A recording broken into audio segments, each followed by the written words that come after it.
So what can we do within reason? You say there are ways we can lessen this in our lives and for our families. Where do we start? There's no way to completely avoid forever chemicals. It's in virtually every American. It's probably in you. It's probably in me. It's probably in everyone we know. So there is no way to fully avoid it. But there are steps that you can take to reduce or limit your exposure.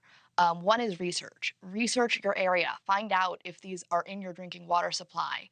Another is research the products that you use. Look for words like fluorinated, which might be an indication that chemicals are in your products. You can also Google, especially products that are known to be contaminated, things like nonstick pans, waterproof products, sweat-proof products, grease-proof products. If a company is making these products and they don't have these chemicals in them, they probably want to tell you about it. So look for products that are advertised as PFAS free, free of fluorinated chemicals. Things like that can really make the difference in limiting your personal exposure. Yeah, and I mean, I know I have already switched to PFAS-free dental floss. I've installed a forever chemical filter under my sink in my home. And let's talk about tap water, because more and more data is coming out about tap water in areas all over the country being contaminated. I actually asked the head of water for the EPA at the time last year about this. She essentially said Americans can call their water district. You should inquire about the levels of PFAS in your water. First of all, should it be incumbent on us as individuals to call our water district to see if a cancer-causing chemical is in the drinking water? No, everybody should have clean, safe drinking water, and we might be making progress in that direction. Under the Biden administration, the EPA did pass a rule requiring drinking water systems to install technology that filter out six of the most notorious kinds of PFAS. And the good news is that that technology can also probably filter out many others. However, the fate of that rule is not clear. As a journalist, I'm sort of waiting on the Trump administration to see what they are going to do, because they have not said at this point whether or not they're going to keep that rule in place, whether they are going to weaken it, whether they are going to completely dismantle it. So that's something that I think we still have to watch and wait and Yeah, see. one of the comments that I saw when Growing Broke aired as well was people saying RFK Jr. is going to fix this and Trump is going to fix this. Any indication so far that the Trump administration or RFK Jr. will be spearheading the forever chemicals issue? Well, it's a great question.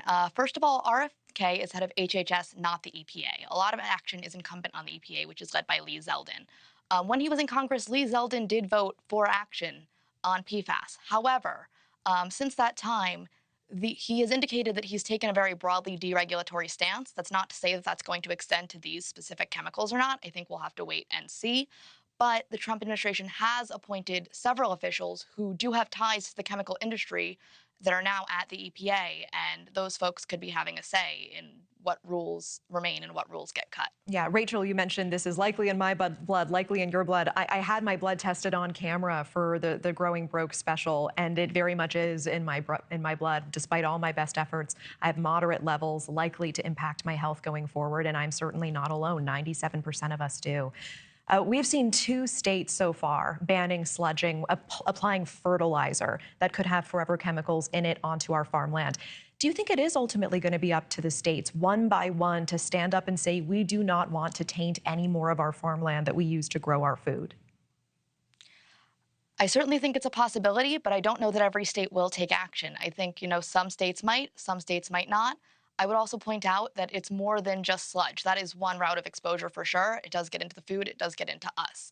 But it's also been used by the military over the years in firefighting foam that they sort of discharged and then sort of let run off into the soil and into the water. So there are plenty of sources, and there's a lot of cleanup to be done.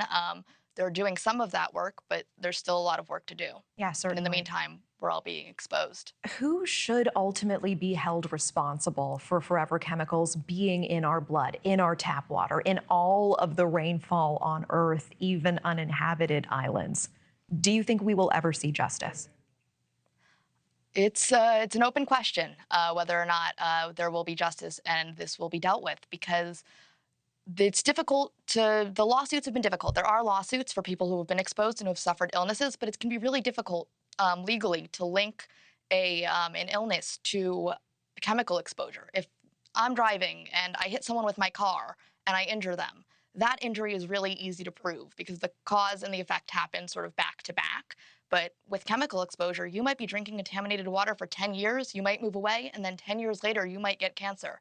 That kind of thing is really difficult to prove, but there are lawsuits out there, and agencies like the EPA have taken some actions. So I think we're just kind of playing a waiting game at this point. All right, Rachel Frazin, really appreciate your time. And thanks for watching. Go to joinnn.com to find News Nation on your screen. And don't forget to click the red subscribe button below to get more of News Nation's fact-driven, unbiased coverage.